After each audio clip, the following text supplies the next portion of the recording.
Good morning, my wonderful, lovely friends, beautiful friends. I have done a few things today already. I sort of fine-tuned my new squirrel chipmunk-proof chicken feeder, and it is absolutely amazing. It works beautifully, low cost, easy to make, quick to make. Just such a better upgrade to what I was using before, and not complicated at all, which is my main focus these days. Is the intelligence in design. For me, the requirements are that it's simple to use, simple to make, lasts well. All these complicated things that we've been inundated with over at least the last 20 years, especially. Things that make life easier but fall apart within days of when you buy it. So many things. I can't believe it. So many things, and I'd be made painfully aware of this because of my situation. Number one, the time it uses up unnecessarily, running around, taking things back, finding receipts. Like, oh my God, like everything from like my truck with its something to do with the starter. No one could figure it out. Constantly I had to go in, and because the place in Bancroft that deals with the Dodge Chrysler dealership in Bancroft is absolutely, in my opinion, shit service, constantly bad service. I end up having to go to either Peterborough, Renfrew, or where I bought my vehicle, who I find is the best service of all, is Waterloo at Bustard. But you can imagine if you have an issue like that, and especially in my case where I've got to drive minimal 2.5 hours to get something looked at, and then I have to get a drive home while they keep my car overnight, or for a few nights. The amount of waste of time unnecessarily, I believe. Like, you buy something, they should be bending over backwards to keep you happy. My trailer, little things, but nonetheless, like seams on the awning, the stitching is undone and pieces are hanging off. In my opinion, these things should not be acceptable when you're buying a $50,000 mobile home, secondhand. But to them, with a good reputation, they seem to feel that those things are quite acceptable to be, frayed or falling off or coming apart. So it's not an individual company that I'm beefing about. It's just the overall broad sweep awareness of how much time I waste running around after companies that I've spent good money on their product, and then I'm the one that's responsible having to chase them down and try and get something done, while I could be spending that valuable time that I'll never get back in my life on shit like that. So how can I slowly reduce that situation? Because it happens everywhere, like constantly in Canadian Tire. I'm buying like a rock frying pan. I bought one cast iron because I figured when the coating comes off, at least I don't have aluminum coming through the surface. Like, I don't get that. When I see advertised aluminum cooking ware, why would you want aluminum cooking ware? So I get a cast iron one with the coating, figuring, well, at least when the coating wears off a bit, I have cast iron coming through. And then the one that I buy within a week cracks. And I hate that they won't take things back. Oh, I might be had up for hate crime here by Trudeau. Did you hear that? He's passing a bill. Unless you guys go against it, sign petitions and stuff, he's passing a bill that you could be had up for thinking thoughts if they decide that that's what you're thinking. If you feel anger towards a company or an individual, they can have you up for feeling or having a thought. They are pushing to be able to just rule over your rights and just say, we think you're having thoughts, and we demand a blood sample. Now, where is this all going? Anyways, don't want to dwell on it. But yeah, this waste of time that I find on shitty products, little novelty carrots waved in front of our faces and stuff. I don't want to go back to the Stone Ages either, don't get me wrong. I just want to find what are the things worth purchasing in life. Is there anything that's not made in China anymore? Is there anything? It's rare. Sometimes I find an article of clothing that I've had long enough that the label is made in Canada or made in the US or, made in Germany or something. But now we are in a situation where almost anything, if you pick it up, it says, okay, this is made in Brazil, this little saw blade. But you get what I mean. Made in China. Most things are made in China. And someone's worked in their whatever off, doing ridiculous hours for very little pay. I consider that abuse. And yet we're quite happy to support that kind of shit. I remember when Mountain Equipment Co-op first announced that they were going to have everything made in China. And that was the whole theme of Mountain Equipment Co-op, was that you're a part of this co-op and you had a say in things, but obviously you don't, if they told you what they were doing. They didn't say, hey, members, do you have a problem with this idea? No, they just told us. So that was an illusion. But we do have some control, and I would like to exercise it more. Just looking at the rust on my file here. It's part of the damage done to things stored for long periods of time. Ugh. Oh, this is not... I thought there was water dripped all over this drill. And it's from that accident I had, the mishap where I spilled when the Phoenix fell on me while I was painting marine varnish on it, which is kind of how it fell on me, because I felt like I couldn't touch it to prop it back up, and I spilt the can of marine varnish all over my pants, just found out over the drill, and a few other things. But hey, it dries, and now certain things look like they're always wet.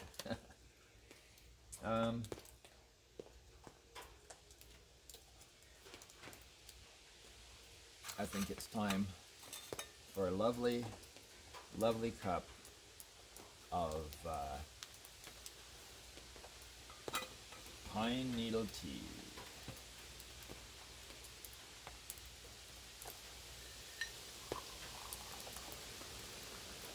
I'm really loving this stuff. I love the taste, I love the color, I love the smells, I love the energy of it.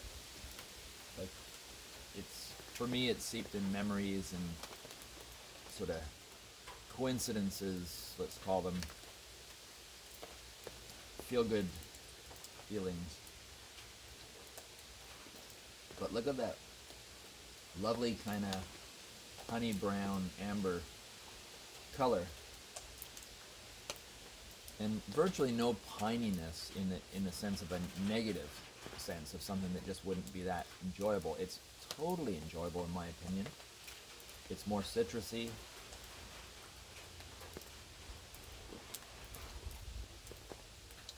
Great way to break your fast in the morning. So I was going to show you all the cool things I bought at Canadian Tire last night. Bought another, it's for jarring. It doesn't say what it is, but it's kind of like a funnel, but with a larger hole. It's not as deep as most funnels are, which is why I wanted it. I like the shape. And then that with, right here it's not going to fit, but once I have all my other contraptions on, this I'm going to cut down to size, and I'm going to put one end on here like I have with my other one, cut it down to about half, and then clamp it.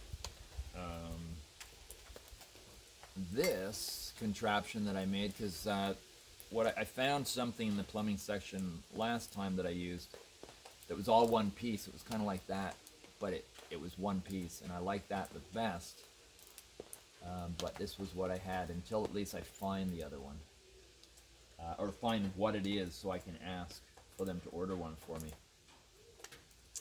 So then that would fit kind of like that, but only with the rubber piece connecting everything.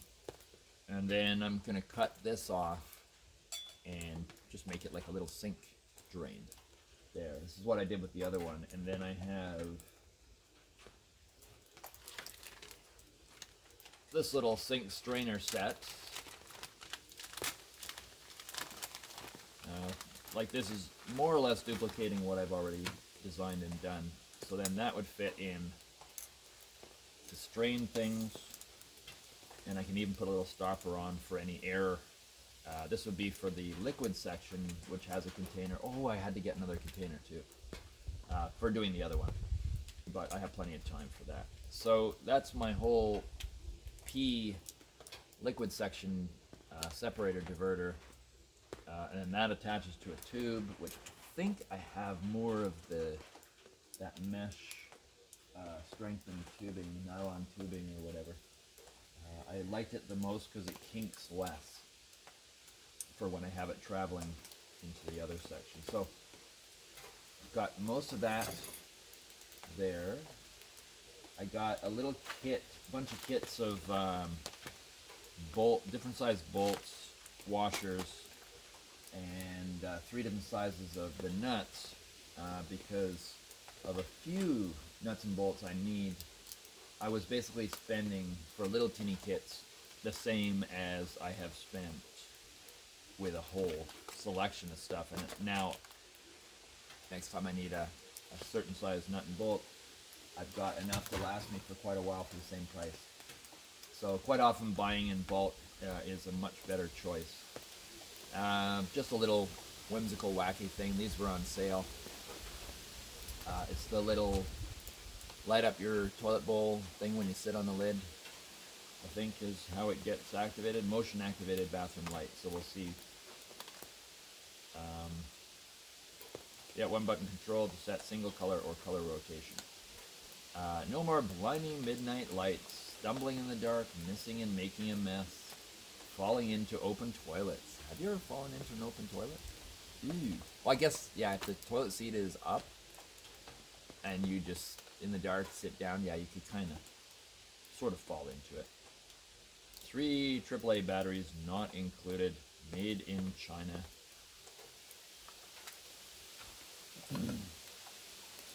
So, that's all for toilet, the second compost toilet. I got some bicycle locks for my gates for the dog pen, just because I should have those more secure, just to deter any situation where someone could have forgotten to lock something. I bought this as seen on TV. I hope it works. For my trailer where the stitching is missing on certain parts and it's hanging down in the strip lighting. So I'm hoping this hem mending kit will be adequate for what I need. It's got some little heat gun thing, and I'm just hoping that I'll be able to do whatever I need to do with that thing up where it is, because I'm not going to be taking the whole thing down to do this. So I've got that. What else do I have? Felt like I got more.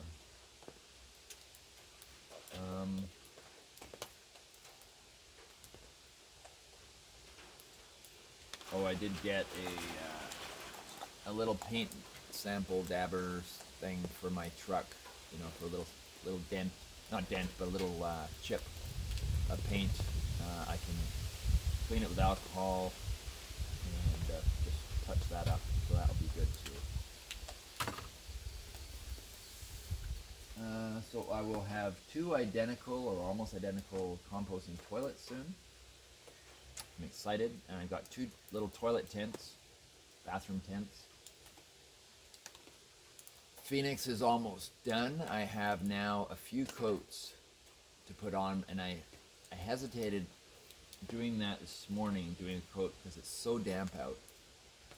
I touched a little drip, like a little dry drip, and squished my fingernail on it, and it's still kind of got a softness to it, like an upholstered couch. So I think to put another coat on is just gonna encourage me to have sort of gummy stuff not fully dry, layer by layer. So I'm gonna leave it a little bit longer. But I would like to have this up this week, by the weekend at least. Let's see, in my other video I went through my new little lids that I ordered from Uline. Where is a separate lid that I can just pull up. It's installed on this toilet, and it doesn't. They clamp on like a normal lid, but they're really clamp on. I am toying around with the idea. It came across my mind the other day that maybe I don't want it as permanently on there. I don't know yet. I was just thinking that if it was easier to pull up, I could actually use that mechanism to clamp over the compostable bag insert. But I'm going to wait till I get to that point, and if I really feel that is an added feature that will help make life easier, I think just by putting little cuts along the seal will make it easier to pull that up. And I'll just do it little bit by little bit till I get it just to the right amount that I can pull it off, but not where it comes off too easily. And we'll deal with that when we get to it.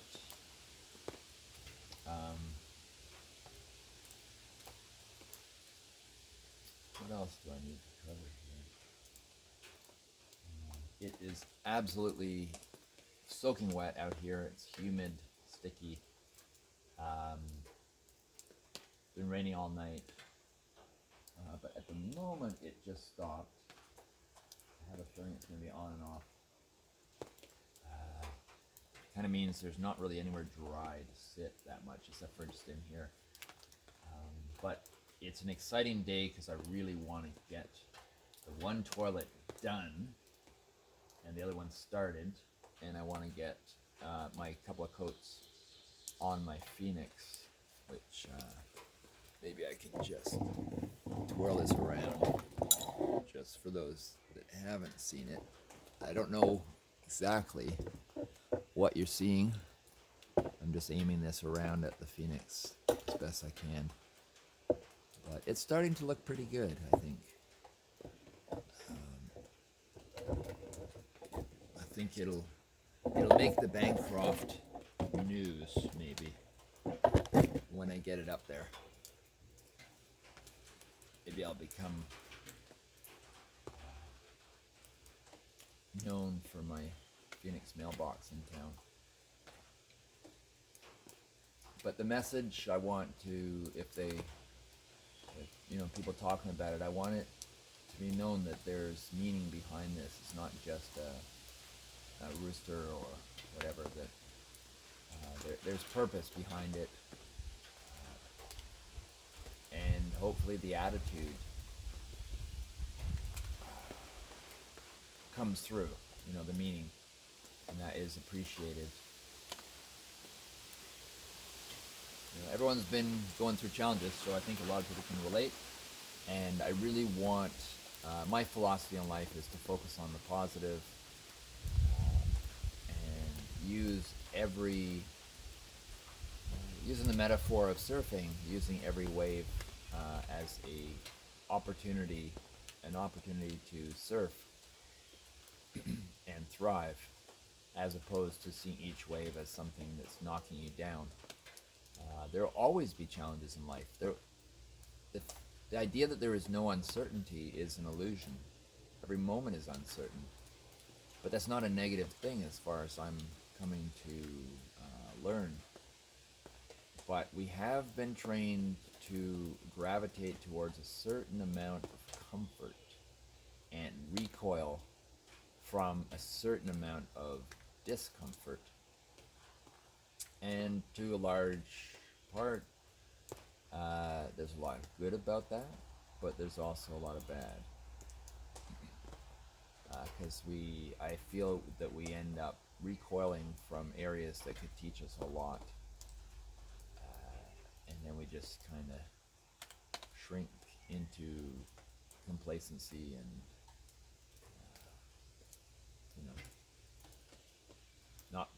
not much motivation to move forward and better ourselves in a lot of cases.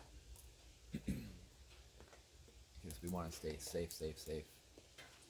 Mike Reynolds, the garbage warrior, they called him, expressed that really well. He's the guy that developed the Earth ships and the Earthship movement.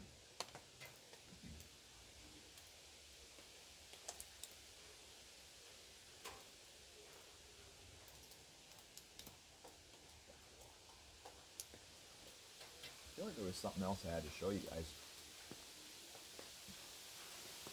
Maybe I left it in the truck still. But we'll see.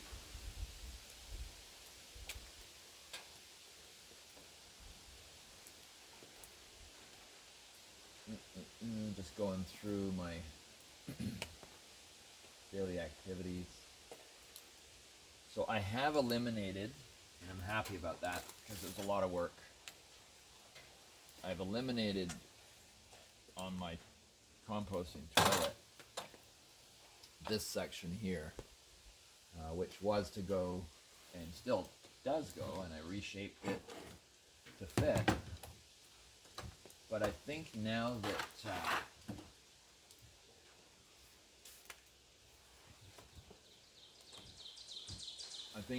I have the lid contraption in there, I don't think I need that. I think this is really nice, just like that. I can put some kind of little strip of something around the edge there if I want. Not even that necessary.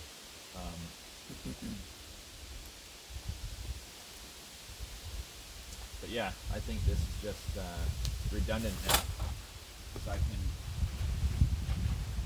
twirl this lid. I don't know if that's visible. Yep. Twirl this lid. There it is. As of now, with its whole setup beautifully done. And my Gamma Seal lid sounds so cool. That I think will be perfect for, especially at least the end of the day. You know, have it off when someone's here, guests are here, clients here, whatever. And then at the end of the day, or any large stretch of time where no one's using it.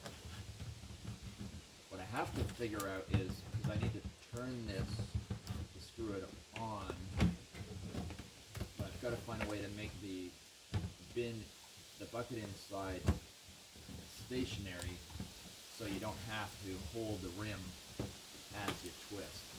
Also, it's easy to get the rim not quite screwed on right, and then you can jam it. So that I've got to kind of troubleshoot a bit, but it's no big deal there. It goes on very easily.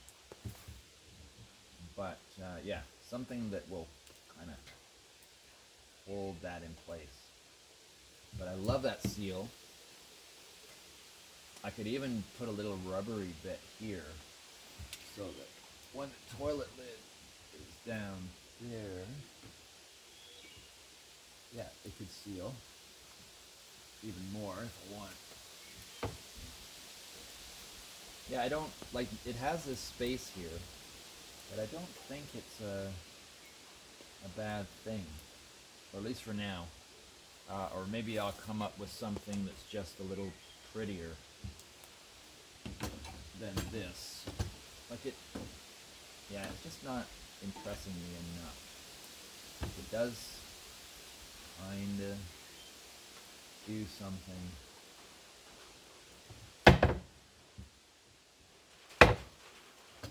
But I don't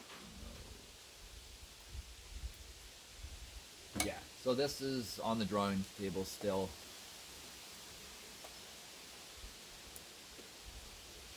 I'll keep it around just for an idea jogger, thought provoker. But so far I'm still liking this better. Oh.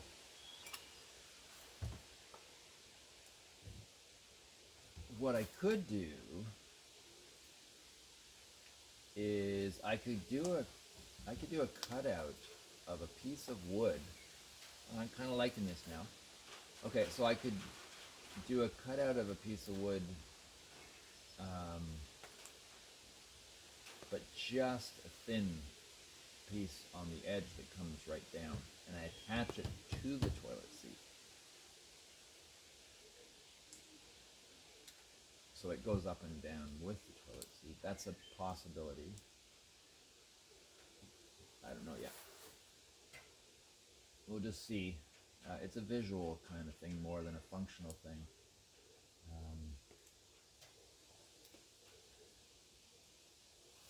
Here you can get sort of like the floating toilet seat effect, which is not unappealing.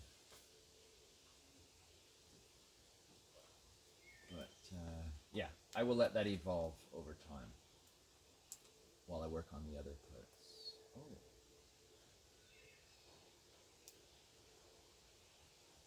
There's so many little elements that I can modify if I want to. I took the little base pieces off that hold the toilet seat up the way this does, because I don't need that. And they came off really easily. They left little holes, which I can plug.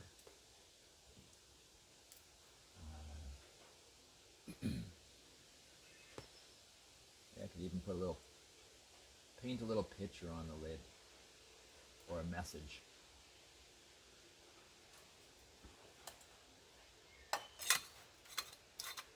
If I was to put a message on the toilet lid for people when they open up the lid to sit down,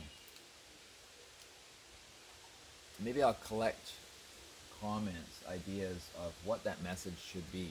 And I could keep two messages because there'll be two toilets. So if you want to submit a suggestion for a message on my toilet seat lid, please do that in the comments, whether it's on YouTube or on Facebook.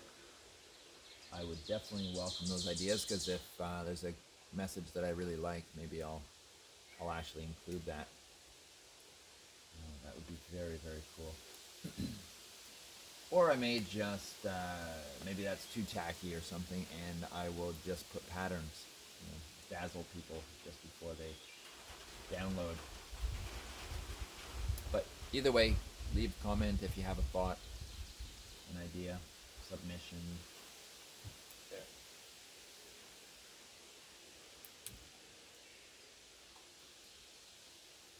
In this case, I like the wood toilet seat. It used to be kind of a tacky sort of thing, but now with the wood, everything else, it really works well.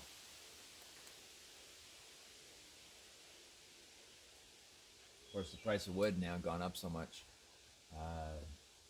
People are going to be building things out of used toilet seats. And what you could make with them.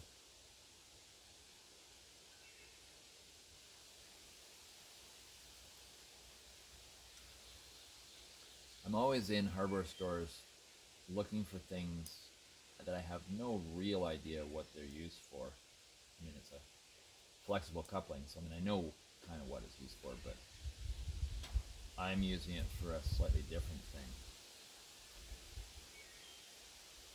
This one here is imported by a company in Quebec City.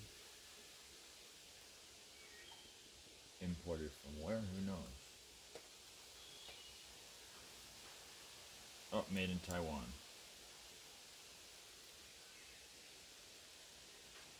Which, according to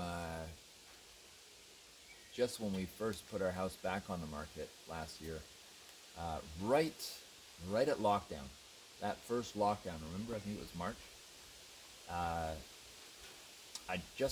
was just on my drive back from Toronto doing a work week, and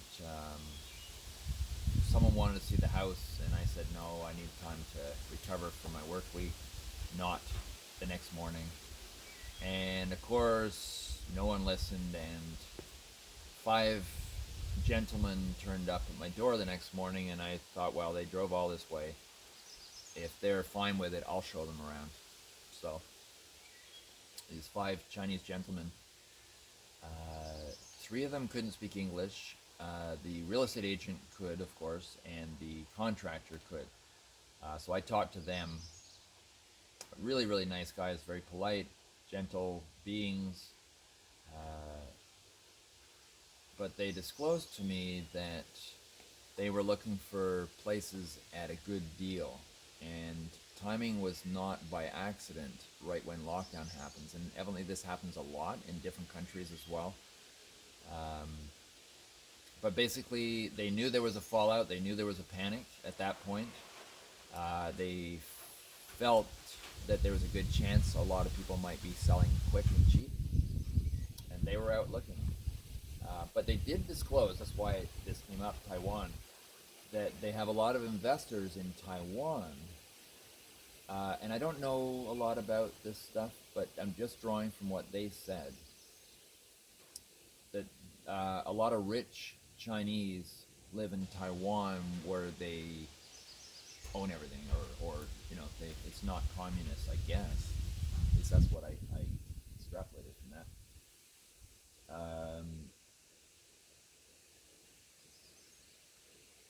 But I found it really interesting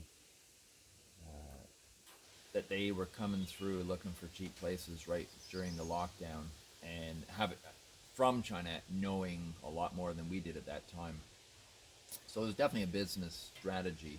Not saying it was all planned that way originally, but someone was definitely taking great advantage for business investments and things, knowing, having a sneak preview about what was about to happen to us.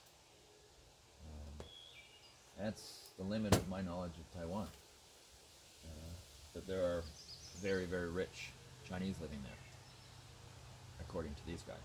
But they also made an offer for our house, and the offer was 666,666 pennies.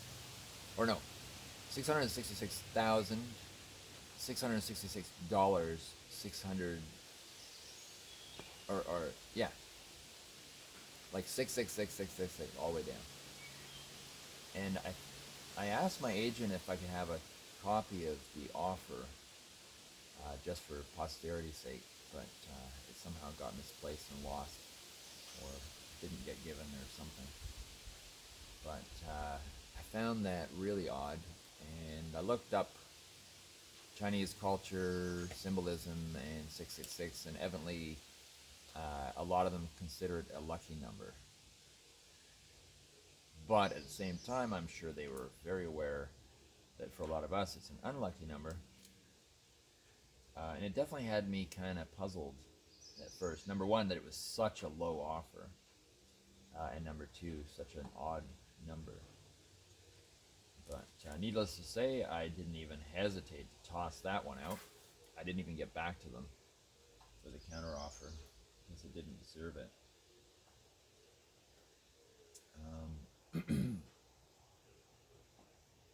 I'm looking around, seeing if anything triggers a thought or a memory or whatever. But I do think that right now I'm going to say goodbye to you guys and have my oatmeal for breakfast and put in a couple hours before I have lunch. That's what I'm doing. But right now I just got this little wind, and it's not raining, but it's blowing little driblets of water off the trees. So it's just that, when you go to Niagara Falls and you get the, what was it, Princess Queen of the Mist or something? The boat that goes right to the base of the waterfall and you get sprayed on. It just had that kind of a spray. Just enough to instill another little bit of dampness into my clothes. Just want to have a nice bonfire. But even though it's been raining, I'm sure we're not allowed to have fires, at least in the daytime, because it's still not quite safe enough, I'm guessing. But I could look it up and find out. But at the same time, it would take effort, and right now I need to put all my time into the toilet. I would like to do the next episode showing a completed functional toilet. Of course, what I will use to show its functionality will be water from a cup, and I don't know, I'll find something to represent solids. Could be anything. Could be gravel or something. Whatever I can pick up. So on that note, glancing around to see what got water damage and all the stuff that's out. I've definitely lost a handful of things, some books, stuff, because I was in the process of going through things and in a drought-like time, and then suddenly the rain just kind of threw me off.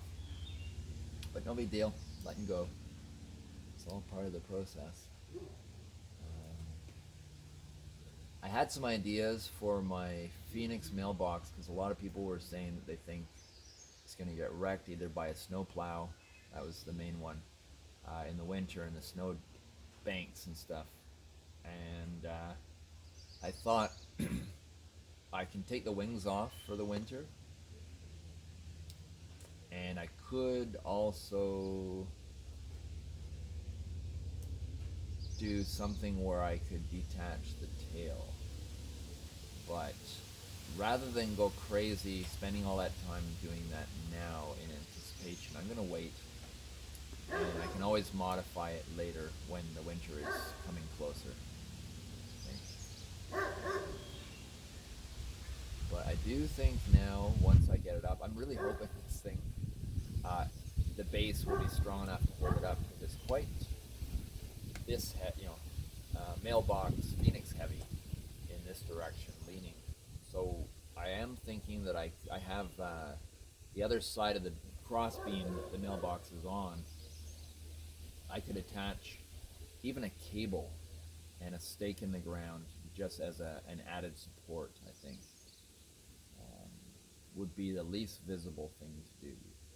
And I think it would be quite effective. So that's an immediate thought of what I might do. I'd like to have a